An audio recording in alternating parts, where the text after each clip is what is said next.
नाज़रीन, बहराम में पानी खोट ऐं वारे कैनाल मुसलसिल सुकल हुजण खिलाफ़ आबादगारनि पारां सख़्त एहतजाजी मुज़ाहिरो करे धरणो हयो वियो आहे। वधीक तफ़सीलनि लाइ पेश आहे इमामुद्दीन तुनियो जी हीअ रिपोर्ट। हथरादू खोट आहे, सब मारूअड़ा सभई एहतजाजन तौर जेको आहे अॼु रोडनि ते निकिरी आया आहिनि। 5 मई जो पानी अचण वारो आहे, अॼु 5 जून थियण वारो आहे, बि असांखे पानी नथो मिले। हे सरासर नाजाइज़ी आहे। सब वफ़ाक़ ते इल्ज़ाम सभु हणूं था, भला वफ़ाक़ वारा कैनाल जो पानी बि वफ़ाक़ बंदि कयो आहे। पानी दरियान में सूरत काफ़ी बेहतर थी आई आहे, लेकिन सिंध ऐं पंजाब जे बेराजन कैनालनि ऐं शाखनि मथां टेलीमेंट सिस्टम भी नाकाम आहे। पानी जी विर्छ जी ख़बर नथी पए। इरसा जा फैक्ट्स ऐं फिगर हिकिड़ा आहिनि, सिंध हुकूमत जा फैक्ट्स ऐं फिगर हिकिड़ा आहिनि। पंजाब हुकूमत पंहिंजा अंग अखर ॿिया थो ॾे।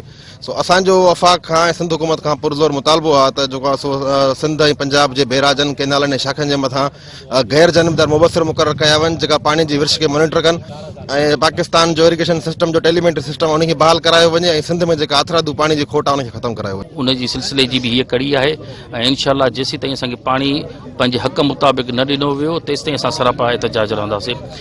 जीअं दादा अॼोको एहतजाज जेको आहे असांजे पानी खिलाफ़ आहे। असांखे पानी नथो ॾिनो वञे, उनखे हे हारी बिरादरी, असांजे आबादगार बिरादरी सभु असां हिते इकट्ठे थिया आहियूं ऐं ख़ासि करे असांजे पीपल्स पार्टी जा नुमाइंदा जेको असां मुतालबो था कयूं मर्कज़ खां त असांखे पानी ॾिनो वञे। असां सदाई हिकु हथरादू खोट जेका वार खे हिननि ॾिनो आहे ऐं वार खे सुकाइण चाहिनि था, इन जे लाइ जेको असां पाण सभु गॾु थिया आहियूं।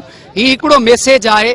इंशाअल्लाह जेकॾहिं वार शाख खे 6 फुट पानी न ॾिनो वेंदो, एहतजाज जो सिलसिलो हिकु ॾींहं जो न आहे, मुसलसल जारी रहंदो। असांजे बचनि जी रोज़ी इहो ई आहे। असांजो जेको इनकम जो ज़रियो आहे उहो ज़राइत आहे, इन एरिए ते असांजे गुज़रान आहे जेको आहे उहो जेको असांजे गुज़रान जो जेको ज़रियो आहे उहो पानी आहे। असां ॿियो त कुझु कोन था घुरूं, सिर्फ़ु असां पानी था घुरूं। हिकिड़ो असां मैसेज उन्हनि खे ॾिनो आहे ऐं आइंदह लाइ वेही पाण में मीटिंग करे जेके बि असां हारी आबादगार हितां जा दोस्त आहियूं उहे पाण मीटिंग करे आइंदह लाइमल जोड़ींदासीं।